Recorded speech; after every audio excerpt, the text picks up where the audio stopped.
तो कैसे हैं आप लोग। आई होप आप सब अच्छे होंगे। इस वीडियो में हम लोग क्लास 8 हिंदी का अध्याय 15 पढ़ने वाले हैं, जिसका नाम है दीन बंधु निराला। तो इस वीडियो में हम लोग इस चैप्टर का A to Z question answer हल करेंगे। क्या करेंगे? Question answer. तो चलिए बिना समय गवाए वीडियो को स्टार्ट करते हैं। तो यहाँ पर देखते हैं प्रश्न अभ्यास में क्या दिया हुआ है। तो प्रश्न अभ्यास, तो देखिए प्रश्न अभ्यास पाठ से पहला सवाल है, निराला को दीनबंधु क्यों कहा गया है? दीनबंधु, दिन मीन्स क्या होता है? गरीब होता है। यहाँ पर देखिएगा दिन, ये वाला दिन है, ठीक है ना, बड़ा ई है दिन, ठीक है। छोटा ई रहे ना तो उसका मतलब होता है डे। डे मतलब दिन, समझ ही रहे हैं, मंडे ट्यूसडे वाला वो वाला दिन, ठीक है। बंधु मतलब क्या? उसका सहायता करने वाला, उसका दोस्त, समझे। तो निराला को दीनबंधु क्यों कहा गया है? तो चलिए आपको बताते हैं पीडीएफ से। तो ये देखिए पीडीएफ। तो देखिए पहला सवाल क्या पूछा जा रहा था, निराला को दीनबंधु क्यों कहा गया है? उत्तर लिखेंगे, निराला को दीनबंधु इसलिए कहा गया है, ठीक है, इसलिए कहा गया है क्योंकि वे गरीब और वंचित लोगों की हर संभव मदद करते थे। गरीब और वंचित लोगों की, उनके घर पर आने वाले किसी भी गरीब व्यक्ति को खाली हाथ नहीं लौटना पड़ता था। क्योंकि कोई गरीब चला गया तो जाहिर सी बात है उसको वो कुछ ना कुछ दे देते थे। निराला उनकी जरूरतों का ख्याल रखते थे, मानो वे उनके बंधु हो, यानी भाई ही हो। जैसे कोई अपने भाई का ख्याल रखता है ना, बिल्कुल उसी प्रकार से वो गरीब और जो दिन दुखी हैं, वंचित लोग हैं, उनका वो ख्याल रखते थे। दूसरा सवाल है, निराला संबंधी बातें लोगों को अतिरंजित क्यों जान पड़ती है? अतिरंजित मतलब क्या? कि उनको लगता था कि कुछ बढ़ा चढ़ा के बोला जा रहा है, विश्वास ही नहीं करते थे, तो उसी को बोलेंगे अतिरंजित, यानी बढ़ा चढ़ा के कुछ भी बोलना। देखिए उत्तर लिखेंगे, निराला के उदारता और दानशीलता के कार्य लोगों को अतिरंजित इसलिए जान पड़ती है क्योंकि उनमें असाधारण और दुर्लभ गुण थे। दुर्लभ मतलब क्या? ये मिलेगा ही नहीं ऐसे गुण। असाधारण मतलब जो आम जनता में नहीं है, आम लोगों में वो नहीं है, ठीक है। तो कुछ निराला है ना, कुछ ज्यादा ही उदार थे, ठीक है, कुछ ज्यादा ही दान करते थे, ठीक है। इसके कारण क्या, लोगों को विश्वास ही नहीं होता था कि कोई आदमी ऐसा हो सकता है, इतना दान कर सकता है। वे न केवल अपने मित्रों बल्कि भिखारियों और गरीबों की भी खूब मदद करते थे, ठीक है। उन्होंने अपना सारा जीवन गरीबों की सेवा में समर्पित कर दिया था, जो कि आम लोगों के लिए अतिरंजक था।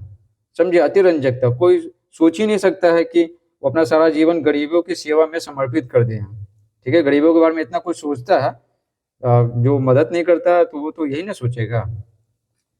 तीसरा सवाल देखिए, निम्नलिखित पंक्तियों का भाव स्पष्ट कीजिए। क्या है? जो रहीम दिन ही लखै, दिन बंधु सम होए। तो देखिए उत्तर लिखेंगे, इस पंक्ति का भाव है कि जो व्यक्ति गरीब और वंचित लोगों की देखभाल करता है, उनकी मदद करता है, वह दिन बंधु यानी गरीबों के मित्र, दिन बंधु के समान महान बन जाता है। समझे, दिन बंधु के समान महान बन जाता है। लोग उनको याद रखते हैं सदियों तक, जैसे अभी हम सब याद कर रहे हैं ना। क्यों? क्योंकि वो उदार थे, वो दुनिया को कुछ दे के गए थे। ख है, पुण्यशील के पास सब विभूतियां आप ही आप आती हैं, आप ही आप आती हैं, ठीक है। इच्छा करने की कोई जरूरत नहीं है। तो देखिए उत्तर लिखेंगे, इस पंक्ति का अर्थ है कि जो व्यक्ति पुण्य कर्म करता है, ठीक है, तो फल तो मिलना ही है, अभी मिले या बाद में मिले, तो उसके पास सभी प्रकार की संपत्ति और विभूति स्वयं आ जाती है, ठीक है, स्वयं। आगे देखिए, उसे इन चीजों के लिए संघर्ष नहीं करना पड़ता है, ठीक है। पुण्य कर्म करना ही जीवन में समृद्धि लाता है। जाहिर सी बात है, पुण्य कर्म किए हैं, लोगों की मदद की है, गरीबों की मदद की है, ठीक है, दान पुण्य किए हैं, तो उसका फल तो मिलेगा ही ना। और लोग क्या करते हैं? सम्मान प्रकट करते हैं, ठीक है। तो विभूति धन वैभव का कमी नहीं होता है जब हम मदद किए हैं। तो जाहिर सी बात है, बोलने पे क्या, बोलने पे कोई ना कोई मदद कर ही देगा। मान लेते हैं कि हम 100 लोगों का मदद किए हैं और हमको मदद का जरूरत है, ठीक है, तो जाहिर सी बात है 100 में से कोई ना कोई तो होगा ना जो मदद कर देगा।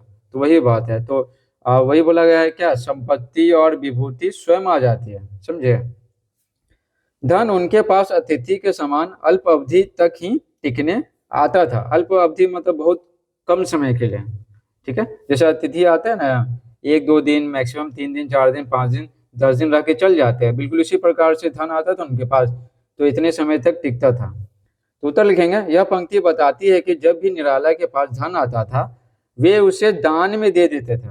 ठीक है, कुछ रखे अपने लिए, ठीक है, और बाकी सब दान में दे देते थे। वे धन को अपने पास लंबे समय तक नहीं रखते थे, बल्कि उसका उपयोग जरूरतमंदों की मदद के लिए कर देते थे। उनको लगता था कि पैसा है तो मदद कर ही देते हैं, और उनके पास कोई ना कोई दान मांगने के लिए आ ही जाता था। धन उनके पास महज एक अतिथि की तरह थोड़े समय के लिए ही रुकता था। समझे, इतना दानशील थे। आगे देखिए, आगे देखते हैं, किताब से पढ़ते हैं। तब देखिए यहाँ पर व्याकरण, श्रुति सम भिन्नार्थक शब्द। ठीक है, श्रुति सम भिन्नार्थक शब्द। तो यहाँ पर देखिए नाम से ही पता चल रहा है, श्रुति मतलब सुनने से संबंधित है, सम मीन्स क्या होता है, एक ही जैसा, जिसको इंग्लिश में क्या बोलते हैं, सेम टू सेम।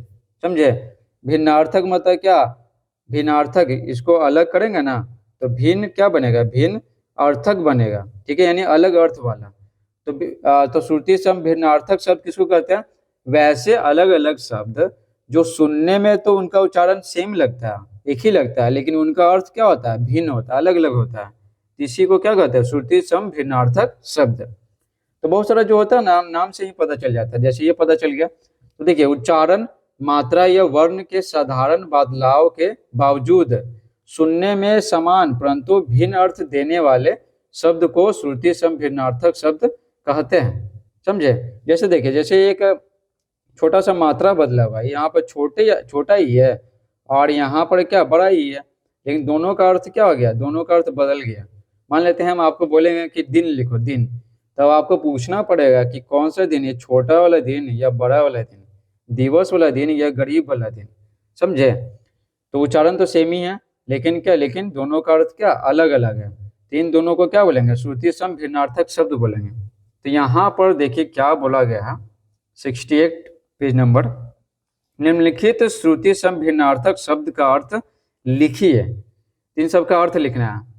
ठीक है, तो यहाँ पर चलिए बताते हैं। तो देखिए यहाँ पर क्या समान है। ठीक है, समान, समान में क्या होता है, समान में होता है बराबर होता है। ठीक है, बराबर। ठीक है, और सम्मान में क्या होता है, प्रतिष्ठा होता है, किसी को हम सब क्या करते हैं, सम्मान देते हैं। ठीक है, और केवल में क्या होता है, केवल में होता है एक ही। ठीक है, हम केवल एक ही चाहिए, है ना।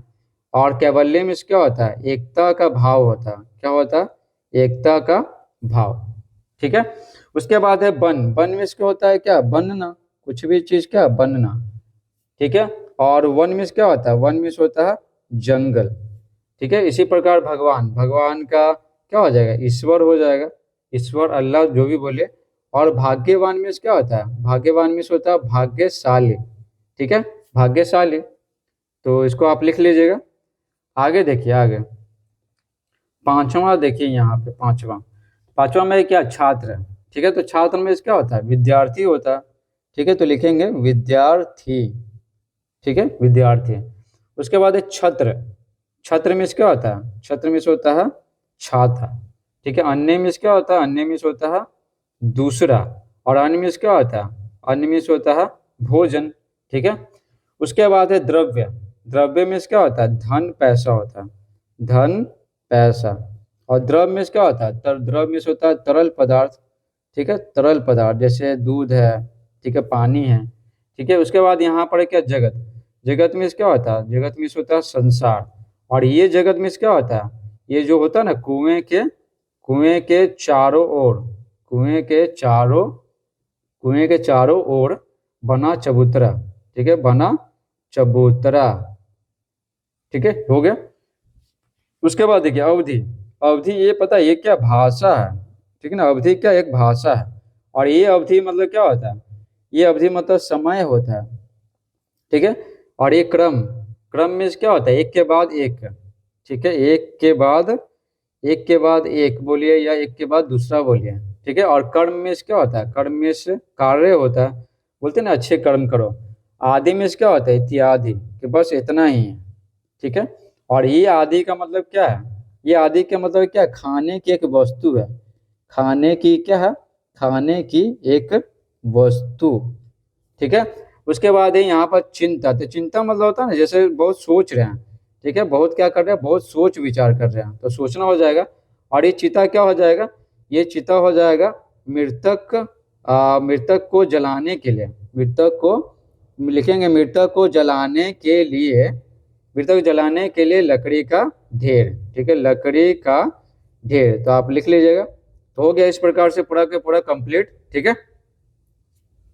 तो आप इसका स्क्रीनशॉट भी ले सकते हैं, ये सब जो अभी बताया तो इसका स्क्रीनशॉट लेना चाहते हैं तो ले सकते हैं, ठीक है। तो आगे बढ़ते हैं यहाँ पर हम। अब देखिए अब हम लोग पढ़ने वाले हैं यहाँ पे अनेकार्थक शब्द, ठीक है, अनेकार्थक शब्द। तो ये कहते हैं किसको है, इसको तोड़ेंगे ना तो क्या बनेगा, अनेक और अर्थक बनेगा। अनेक में क्या, ढेर सारा, अर्थक मतलब अर्थ रखने वाला, ठीक है। तो कुछ ऐसे शब्द प्रयोग में आते हैं जिनके अनेक अर्थ होते हैं, ठीक है। तो प्रसंगानुसार इनके अर्थ भिन्न भिन्न होते हैं, मतलब किस कॉन्टेक्स्ट में, मतलब कहाँ पर इस्तेमाल किया जा रहा है उस शब्द को, तो उसके अर्थ पे है ना, उसके अर्थ में बदलाव हो जाता है, अलग अलग होता है। जैसे देखिए नाना, ठीक है, देखिए मेरे नाना जी नाना प्रकार के खिलौने लाए हैं, ठीक है, मेरे नाना जी, तो ये तो व्यक्ति हो गया, ठीक है, नाना जी मतलब माता के पिता हो गए। और ये नाना प्रकार के मतलब क्या, विभिन्न प्रकार के, समझे। तो नाना का मतलब क्या हो गया, दो निकल के आ गया। अगर व्यक्ति के लिए इस्तेमाल करेंगे तो वही नाना जी, माँ के पिताजी। और ये नाना प्रकार के मतलब विभिन्न प्रकार के। आम, देखिए आम इन दिनों इतने महंगे हैं कि आम आदमी के लिए खरीदना मुश्किल है। तो ये आम का मतलब क्या हो गया, एक प्रकार का फल है आम, ठीक है। और ये आम आदमी यानी साधारण आदमी, ठीक है। उसके बाद देखिए पानी, तो उचित समय पर नगर निगम ने पानी उपलब्ध कराकर नगरवासियों की पानी बचा ली, ठीक है। तो ये पानी उपलब्ध कराकर, ये पानी मतलब जल हो गया, और ये पानी मतलब क्या होता है, इज्जत हो गया, ठीक है, मान प्रतिष्ठा। फल देखिए, फल का नियमित सेवन करने से शरीर पर सकारात्मक फल पड़ता है। तो ये फल क्या है, पेड़ का एक अंग है, खाने वाला फल है, और ये सकारात्मक फल पड़ता है, यानी ये फल कौन सा है, परिणाम है, ठीक है। जैसे बोलते हैं ना कि अच्छे कर्मों का फल मिलता ही है, यानी परिणाम उसका मिलता ही है। अब आगे देखें यहाँ पे, दी गई जानकारी के आधार पर निम्नलिखित शब्दों का वाक्य में इस प्रकार प्रयोग कीजिए कि एक से अधिक अर्थ स्पष्ट हो जाए, ठीक है। जैसे पहला है ना मन, ठीक है, और इसी तरह आठवां है पर। तो यहाँ पर बिल्कुल इसी तरह से हमें इस्तेमाल करना है, बिल्कुल इसी तरह से, जैसे ये सब दिया हुआ है ना, बिल्कुल इसी तरह से। कि ये आम और ये आम, नाना और ये नाना, ये सब समझने में कोई दिक्कत है, कुछ दिक्कत नहीं है, बिल्कुल एकदम क्लियर हो जाना चाहिए, स्पष्ट हो जाना चाहिए, लिखा हुआ ना एकदम अर्थ स्पष्ट हो जाए, ठीक है। तो चलिए आपको बताते हैं। तो देखिए यहाँ पर उत्तर, देखिए मन, तो मन से बनाएंगे, मेरा मन करता है कि मन भर चावल खरीद लूं। एक मन में क्या होता है, एक मन में होता है 40 किलो, ठीक है, कितना होता है 40 किलो। तो ये मन मतलब क्या हो गया, अंदर का मन हो गया, और ये मन का मतलब क्या, 40 किलो हो गया। हर से देखिए, हर व्यक्ति को कोई हर नहीं सकता, हर में से यहाँ पर ये चुराना है, और हर मतलब प्रत्येक हो गया ये वाला। कर में क्या, वो अपने कर से पुस्तक वितरित कर दिया, कर से यानी हाथ से, और कर दिया यानी करना, ठीक है, क्रिया है। अर्थ, आज के अर्थ युग में थोड़ा धन कोई अर्थ नहीं रखता है, ठीक है। तो यहाँ पर अर्थ कोई अर्थ नहीं रखता, तो ये अर्थ का मतलब हो गया कोई मतलब नहीं है। और यहाँ के अर्थ युग में यानी पैसे वाले युग में, ठीक है। मंगल, देखिए मंगल दिन भी मेरा मंगल ही रहेगा, ठीक है, मेरा मंगल दिन भी मेरा मंगल ही रहेगा। तो मंगल दिन यानी मंगलवार के बारे में बोला गया, और मंगल यानी ये वाला मंगल, सेकंड वाला, इसका मतलब होता है शुभ। पास, तुम्हारे पास वाली लड़की परीक्षा में पास कर गए, तो तुम्हारे पास वाली लड़की यानी जो बगल में है, और ये पास कर गए मतलब ये क्रिया है, तो ये परीक्षा पास करना है। काल देखिए, वह अल्प काल में ही काल के गाल में चला गया, काल के गाल में चला गया यानी क्या, मृत्यु हो गया। और अल्प काल यानी क्या, ये काल मतलब थोड़ा समय हो गया, ठीक है, काल मतलब ये क्या हो गया, समय हो गया। पर देखिए, चिड़िया का पर कट गया, पर वह जीवित थी, ठीक है। तो पर में से हो गया ये पंख हो गया, और ये पर में से हो गया किंतु, ठीक है। तो इस प्रकार से दो दो अर्थ सबका निकल रहा है। तो देखिए ये सब तो टोटल के टोटल हम लोग पढ़ लिए। आगे देखिए क्या बोला गया, इन्हें भी जानिए, इन्हें भी जानिए। तो जान लेते हैं। प्रस्तुत पाठ में लेखक ने निराला के लिए दिन बंधु विशेषण का प्रयोग किया है। निराला तो नाम हो गया, और इनकी विशेषता बताने के लिए दिन बंधु विशेषण का इस्तेमाल किया गया। कुछ अन्य प्रतिष्ठित विभूतियों से संबंधित विशेषण इस प्रकार है। बहुत सारे लेखक हैं, ठीक है, बहुत सारे राजनेता हैं, तो उनके लिए स्पेशल विशेषण का इस्तेमाल किया गया। देखिए मुंशी प्रेमचंद, ठीक है, ये जो लेखक है, ठीक है, तो कथा सम्राट बोला जाता है मुंशी प्रेमचंद को। मुंशी प्रेमचंद को। मैथिल कोकिल बोला जाता है विद्यापति को, ये भी लेखक है। ठीक है, भारत कोकिला लेखक है, मतलब लेखक थे, समझे, ये सब थे। भारत कोकिला बोला जाता था सरोजिनी नायडू को। और देश रत्न डॉक्टर राजेंद्र प्रसाद को कहा जाता था। ठीक है, देश रत्न, ये भारत के स्वतंत्र भारत के पहले राष्ट्रपति थे। लोकनायक इनको बोला जाता है किनको, जयप्रकाश नारायण को। ठीक है, तो ये भी एक नेता थे। इस प्रकार से पूरा चैप्टर समाप्त होता है। Thanks for watching.